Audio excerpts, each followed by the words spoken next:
The Cycle Sustains Us Part 3. Morning came far too quickly. My dreams had been a churning sea of faceless workers and pulsing lights, and when I woke, the memory of them dissolved like mist, leaving only a sickening sense of dread. My neck ached where the scanner had pricked me yesterday, the faint pulse under my skin a constant reminder of that unsettling moment. The words "integration is necessary" echoed in my mind, twisting my unease into something sharper. Still, I dressed, grabbed the binder from the kitchen table, and headed back to Oratak. The building seemed larger today, its gray facade stretching higher than I remembered, as if it had grown overnight to match the weight of my paranoia. It loomed over me, the smooth, featureless surface appearing almost organic, like skin stretched too tightly over bone. The Ouroboros symbol above the door seemed to shift subtly in the morning light, its endless cycle of consumption mocking my hesitation. The sensation of being watched prickled the back of my neck, and every instinct screamed at me to turn and run, yet my feet carried me forward, as if the building itself was pulling me in. Every creak in my apartment, every shadow, had felt like a warning. Now, standing before Oratak, I couldn't shake the sensation that the building itself was watching me, the Ouroboros emblem a cold, unblinking eye. The Ouroboros emblem on the doors gleamed in the pale morning light, its eye fixed on me as I stepped inside. The receptionist hadn't moved, she remained at her post, her gaze still locked on that blank patch of wall. "Floor B4, her mechanical voice instructed, and the elevator doors slid open without a sound. When I stepped out onto the cubicle floor, something was different. The hum of machinery was louder now, a low, rhythmic pulse that resonated in my bones. The workers at their desks moved in perfect unison, their fingers tapping out patterns on their keyboards that seemed less like typing and more like ritual. None of them acknowledged me. Mr. Holt appeared, as if conjured, his smile as sharp and unsettling as ever.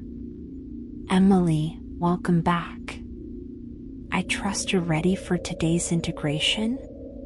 "What does that mean, exactly?" I asked, trying to keep my voice steady. His smile widened. "You'll see. Follow me." He led me deeper into the building, past rows of cubicles and into a corridor I hadn't seen before. The walls here were darker, pulsating faintly, as if alive. The air grew thicker with every step, the metallic tang from yesterday almost overpowering now. At the end of the hall, we reached a set of double doors marked with the Ouroboros symbol. My stomach churned as I stared at it, the emblem no longer just a logo but a taunting reminder of the endless, inescapable loop I had stepped into. The Ouroboros seemed to writhe on the door, its tail devoured endlessly by its jaws, mocking my every thought of resistance. Holt placed his hand on a scanner, and the doors slid open with a soft hiss, the sound like a breath from some unseen predator. The room beyond was enormous, its ceiling disappearing into shadows. Rows of machinery lined the walls, their surfaces covered in glowing panels and tubes that pulsed with an eerie, organic rhythm. In the center of the room was a massive chair, not unlike the one I'd sat in for the compliance test, but larger, with thick restraints and a cluster of wires dangling ominously from above. "Please, take a seat," Holt said, gesturing toward the chair. I don't think I want to," I stammered, taking a step back. His smile didn't falter. "Emily, the cycle demands progress. This is your next step. Compliance ensures harmony. Harmony ensures progress." The words from the binder echoed in my head, their meaning now horribly clear. I turned, ready to run, but two figures stepped out of the shadows, their faces obscured by smooth, featureless masks. They moved in perfect unison, blocking my path. You can't force me, I said, my voice trembling. You misunderstand, Holt replied, his tone almost kind. You've already chosen. By returning today, you've accepted integration. The masked figures stepped closer, their movements impossibly fluid. I backed away, my heart hammering, until my legs hit the edge of the chair. Before I could react, they seized my arms and forced me down. The restraints snapped into place with a hiss, locking me in. Holt approached, holding a sleek tablet. He tapped the screen, and the machinery around me roared to life. The wires above descended, their ends tipped with needles that glinted in the dim light. What is this? I cried, struggling against the restraints. Integration, he said simply. You'll be connected to the cycle. Your efficiency will increase exponentially, and you'll become an essential part of Orateka's progress. No. Let me go. I screamed, but the wires were already moving, their needles piercing the skin at the base of my neck. Pain exploded through my body, white-hot and all-consuming. Images flooded my mind, rows of workers, their faces eerily smooth and devoid of expression, their eyes vacant like dolls left out in the sun.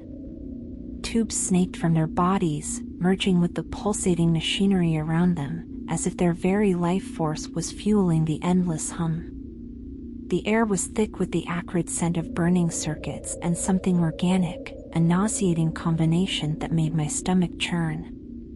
The machinery hissed and groaned, alive in its own right, its movements disturbingly organic as though it was breathing. These workers weren't just part of the system, they were the system.